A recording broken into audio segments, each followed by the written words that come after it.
தென்னாடுடைய பெரியவா போற்றி, பெரியவா போற்றி, பெரியவா என் நாட்டவர்க்கும் இறைவா போற்றி, இறைவா போற்றி, இறைவா சர்வஜா சர்வவியாபிமா பெரியவா சரணம், மகா பெரியவா சரணம். சர்வஜா சர்வவியாபிமா பெரியவா சரணம். மாய பிறப்பருக்கும் மகா பெரியவா போற்றி, மாய பிறப்பருக்கும் மகா பெரியவா போற்றி. அபாரகணா சிந்தும் ஞானதம் சாத்திரப்படும் ஸ்ரீ சந்திரசேகர குரும் பிரமாமதானம் கலி தெய்வம் காட்சிமான் யூடியூப் சேனல் பிரத்யேகமாக மகாபிரியோட பக்தருக்கு ஏற்பட்டு கொண்டிருக்கும் அனுபவங்களை ஒவ்வொரு நாளும் ஒரு அனுபவம் இருக்கு. ஒரு தலைப்பு அனுபவத்தோட தலைப்பு விஷ்ணுக்கு பண்ணின ஜபத்தை ஏத்துண்ட பிரியவா, விஷ்ணுக்கு பண்ணின ஜபத்தை ஏத்துண்ட பிரியவா. இந்த சேனலை இது வரைக்கும் சப்ஸ்கிரைப் பண்ணாத பண்ணுங்க, தனவே பாருங்கள். நீங்கள் கேள்விப்படாத பார்க்காத அனுபவங்கள்லாம் இதில் வருது. இருந்தாலும் யாரும் பார்க்கறதுக்கான இது பிராப்தமாக வாழ்க்கை இல்லை அப்படின்னு சொல்லலாம். அந்த அந்த ஒரு மாதிரி பிராப்தத்தை ஏற்படுத்தி கொடுக்குறதே பெரியவா அப்படிங்கிற பரமேஸ்வரன் தானே. நிச்சயம் தெரியாத வாழ்க்கையில் அந்த பிராப்தத்தை பெரியவா கொடுக்கல. சும்மா எதையாவது இப்படி சொன்னதையே சொல்லிண்டு இதையே போட்டு அப்படி அந்த மாதிரி பண்ணுற சேனலில் அவளுக்கு பார்க்குறதுக்கு அவளுக்கு சான்ஸ் கொடுக்குறா, அவளாம் பார்க்குறா. அவளாம் இதை பார்க்க வேண்டாம், யோகியதை உள்ளவா மாத்திரம் இதை பார்த்தா போகிறோம். இதை ஸ்ரீ ஷடாக்ஷர தீக்ஷிதர் அப்படிங்கிறவர் ஒரு பக்தர், அவர் ஒரு வீடியோ அப்லோட் பண்ணியிருக்கார். அதில் அவர் சொல்கிறார், ஒரு ஏகாதசி ஒரு அனுஷம் இதுவும் சேர்ந்து வர்றது ரொம்ப ரேராக இருக்குது. அந்த மாதிரியான ஒரு நாள் அன்னைக்கு ஒரு இன்சிடெண்ட் நடந்திருக்கு. மகாபிரிவா வெளியூர் ஏதோ ஒன்றுத்தில் கேம்ப், அது என்னன்னு சொல்லலை, ஆனால் அந்த விஷயம் தானே முக்கியம், இன்சிடெண்ட்டு தானே. அவர் சொல்கிறார் அந்த மாதிரி நடந்திருக்கு. அந்த கேம்பில் அது வெளியூரில் பெரியவா இருக்கா, அவ்வளோதான் தெரியுது, எந்த ஊருன்னு சொல்லலை. அந்த இடத்துல வெளியூர்லேருந்து ஒரு தம்பதி வரா, அந்த இடத்த சேர்ந்தவா கிடையாது, வேறு ஒரு ஊர்லேருந்து கிளம்பி ஒரு தம்பதி வரா. அவள் வந்துட்டு பெரியவாவுக்கு வரிசையாக அந்த தரிசனம் பண்ணுறதுக்கு வந்துட்டே இருப்பா. பெரியவா பிரசாதமோ தீர்த்த பிரசாதமோ கொடுக்குறாரு இல்லையா, அதை வாங்கிட்டே இருக்கா. அவள் அந்த லைன்லேயும் நிற்கிறதுக்கு அவள் யோசிக்கிறா. கொஞ்சம் தள்ளி அப்படி நின்றுட்டு பெரியவாடை பார்த்துட்டே அழுதுன்ட்ருக்கா. அவள் எதுக்கு அழறா என்னன்னு தெரியல, அவள் அழறா. ரெண்டு பேர் கண்லேயும் அந்த ஒரு பெண்மணி அவள் ஆத்துக்கிறா. ரெண்டு பேரும் அழுதுண்டே அங்கே நிற்கிறா. க்யூ பாட்டுக்கு நடந்துகிட்டே இருக்க போயிட்டே இருக்குது. அப்புறம் அவள் அந்த க்யூ கிட்டக்க வரா மாதிரி நிற்பாளே, க்யூ உள்ளே வரமாட்டா, கிட்டக்க வருவாள்.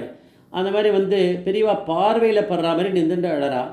பெரியவா அவளை லேசாக அப்படி இப்படி இப்படி பார்த்துன்ட்டு இங்கே பிரசாதத்தை கொடுத்துட்டே இருக்கார். ஏதாவது ஒன்று பண்ணலாம், பெரியவா ஏதாவது ஒன்று சொல்லலாம், ஆனால் ஒன்றுமே பெரியவா ரியாக்ஷனே பண்ணல. இவாளுக்கு தான் கொடுத்துட்டுருக்கா. திருப்பி அவள் கொஞ்சம் கிட்டக்க வந்துட்டு அங்கேருந்தே சொன்னால், பெரியவா எங்களுக்கு குழந்தையே இல்லை, அனுகிரகம் பண்ணணும் ஸ்ட்ரெயிட்டாகவே. அப்படி பண்ணுவாரா அப்படின்னா பரமேஸ்வரன் பண்ணுவார் நினச்சா. இது ஸ்ட்ரெயிட்டாகவே ஏதோ ஒரு ஆர்டர் பண்ணுற மாதிரி இருக்க, ரெக்வஸ்ட் போடுறார்.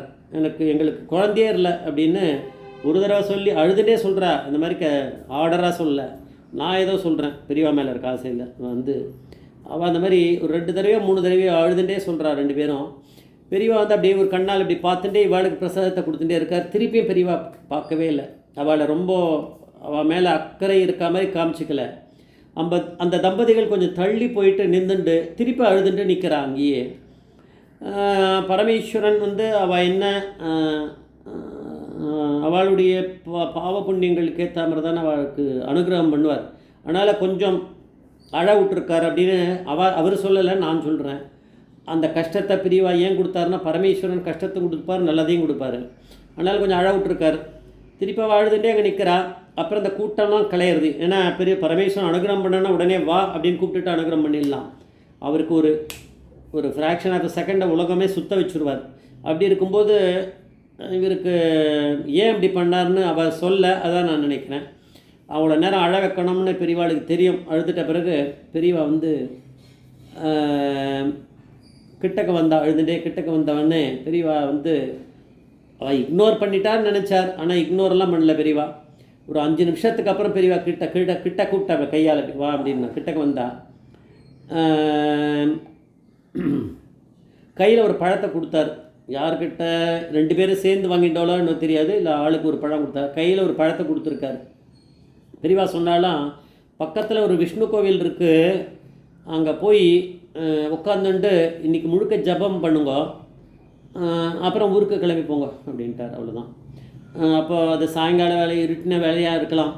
அதனால் அன்றைக்கி முழுக்க விஷ்ணு கோவிலில் இருக்க சொல்லியிருக்கா. அந்த பழத்தை கையில் கொடுத்துட்டார். அவ்வளோதான். அதை சாப்பிட்டுட்டு இருக்க வேண்டியதான். அவ்வளோதான். என்ன அர்த்தம்? அதுக்கப்புறம் இன்னும் சாப்பிடக்கூடாதுன்னு புரிஞ்சுட்டு இருப்பாவா. அவன் நேராக போனான். ஏன்னா இன்றைக்கி முழுக்க அப்படின்ட்டார. இப்போ பெரியவா சன்னதியை விட்டு கிளம்பும்போது நேராக விஷ்ணு கோவில் தான் போகணும். அங்கே யாராவது கேட்டிருப்பாளா இருக்கும், இங்கே என்ன விஷ்ணு கோவில்ன்றாருன்னு. பக்கத்தில் இதெல்லாம் நான் அனுமானம் பண்ணுறது, இந்த மாதிரி எக்ஸ்பீரியன்ஸ்லாம் சொல்லும்போது என்ன நடக்குதுன்னு தெரியுமே. அவள் கேட்டுண்டா சொல்லியிருப்பா, அந்த ஊர்க்காராக இருப்பாளே, அங்கே போங்க, அது ஒரு விஷ்ணு கோவில் இருக்குது, அதுதான் ஃபேமஸ்ன்னு, அதுதான் பிரபலமான கோவில். அங்கே போய் அவள் கோவில் உள்ளே உட்காந்துட்டே விஷ்ணு மேலே ஜபம் பண்ணிகிட்டே அங்கே உட்காந்துட்டுருக்கா. கோவில் மூடுவாளே, சன்னதி மூடினவுடனே வெளியில் தான் வரணும். இது அவரெல்லாம் சொல்லலை, ஆனால் எனக்கு தெரியுது. நான் கொஞ்சம் அனுமானம் பண்ணுறேன்.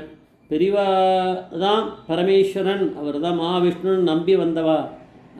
அப்படி போயிடுவாள், பெரியவாளை தூக்கி போட்டுற மாட்டா. கோவிலுக்கு வெளியில் உட்காந்துட்டு கூட ஜபம் பண்ணிட்டு இருப்பா. பெரியவா இன்றைக்கி முழுக்க அப்படின்னார்.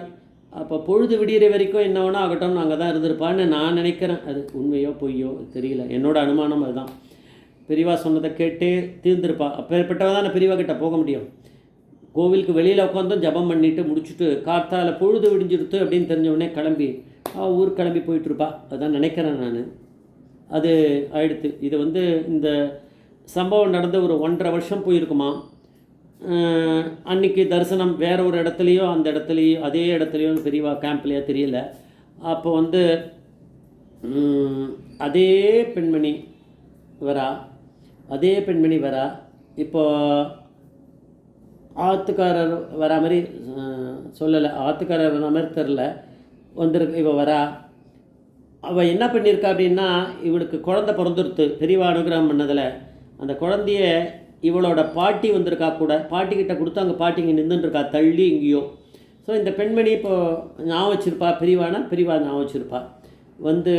நமஸ்காரம் பண்ணியிருக்கா. எழுந்தா. உடனே பெரியவா சொன்னால், என்ன பெருமாள் அனுகிரகம் பண்ணிட்டானா அப்படின்னு பெரியவா ரொம்ப உரிமையாக கேட்டார். பண்ணிட்டானா அப்படின்னு பெரியவா கேட்டிருப்பா. பெரியவா தானே பெருமாள், அதனால் சிரிச்சுட்டே பெரியவா கேட்டாலாம். அதனால் விஷ்ணுக்கு பண்ண ஜபத்தை பெரியவா அப்படிங்கிற பரமேஸ்வரன் ஏற்றுன்ட்டார். அதனால் அவளுக்கு சந்தான பாக்கியத்தை உண்டாக்கிட்டார் பெரியவார் அப்படிங்கிறது இந்த அனுபவத்தில் நமக்கு தெரியுது. ஜெய் ஜெய்சங்கர், ஹரசங்கர், மகாபிரியா பாதவேச்சர், மகாபிரியா பாதவேச்சர்.